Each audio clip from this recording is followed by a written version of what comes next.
সমাবেশ এবং বর্ণাঢ্য শোভাযাত্রার মধ্য দিয়ে ময়মনসিংহে উদযাপিত হচ্ছে জাতীয়তাবাদী যুবদলের ৪৭তম প্রতিষ্ঠাবার্ষিকী।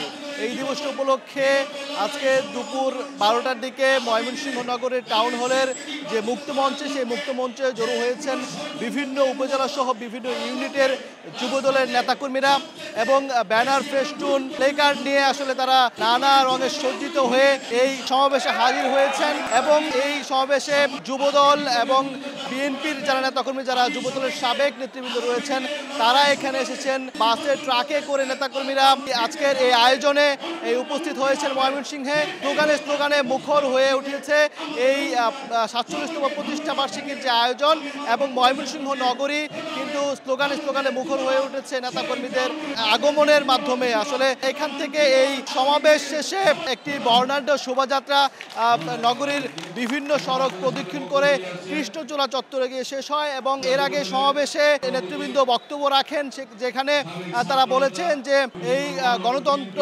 পুনরুদ্ধারে যুবদল বলিষ্ঠ ভূমিকা পালন করবে, যেমনটি পালন করেছে স্বৈরাচার বিরোধী আন্দোলনে। যুবদল যেভাবে সামনের সারিতে থেকে আসলে তারা মাঠে থেকে আসলে নেতৃত্ব দিয়েছে, এই আন্দোলনের নেতৃত্ব দিয়েছে, এবং জুলুম নির্যাতন সহ্য করে আসলে নেতাকর্মীরা যেভাবে ১৭ বছর আন্দোলন সংগ্রামে আসলে সামনের সারিতে ছিল, সেভাবে আগামী জাতীয় সংসদ নির্বাচনেও তারা অগ্রণী ভূমিকা পালন করবে। ঐক্যবদ্ধভাবে এই ধানের শীষ প্রতীককে বিজয়ের মাধ্যমে আগামী সরকার গঠন করতে ভূমিকা রাখবে, এমনটি আসলে নেতৃবৃন্দ বলছেন। এই মতানৈক্যগুলি আছে, সেগুলিকে দূর করে আমরা ঐক্যবদ্ধভাবে যুবদলকে সংগঠিত করে আগামী নির্বাচনে ধানের শীষের জন্য কাজ করব।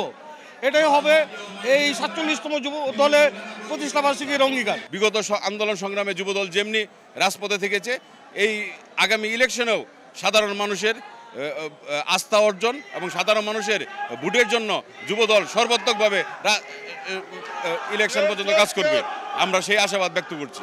আজকের যারা যুবক, তারা আগামী দিনের বাংলাদেশ, যুবদল সেই পথে এগোচ্ছে, ভবিষ্যৎ নেতৃত্ব তৈরি করছে। আমিও জাতীয়তাবাদী যুবদলের একজন কর্মী ছিলাম। যুবদল থেকেই মূল নেতৃত্ব তৈরি হয়। আপনি আজকের যারা যুবদল, আগামী দিনে তারা এই বাংলাদেশ বিনির্মাণে তারেক রহমান যে স্বপ্ন দেখে, সেই স্বপ্নে তারাও সহযাত্রী, তারাও সহযোগী হিসাবে কাজ করবে, এটাই যুব সমাজ দলের কাছে আমাদের প্রত্যাশা। সব মিলে আজকে নেতাকর্মীদের আগমন এবং স্লোগানে কিন্তু পুরো নগরী অন্যতম একটা রব কিন্তু উঠেছে, এবং নেতাকর্মীরা বিভিন্ন ওয়ার্ড, ইউনিয়ন, উপজেলা থেকে ময়মনসিংহ নগরীতে আসলে আগমন করেছেন, এবং তারা চাইছেন যে সকল মত বিরোধ উপেক্ষা করে আগামী নির্বাচনে ধানের শীষ প্রতীককে তারা ঐক্যবদ্ধভাবে বিজয় করবেন, এমনটা আসলে প্রত্যাশা ব্যক্ত করেছেন নেতাকর্মী। এবং যারা আগমন করেছেন, যারা এসেছেন নেতাকর্মী, সবাই আসলে সবার মুখে একটাই প্রত্যাশা।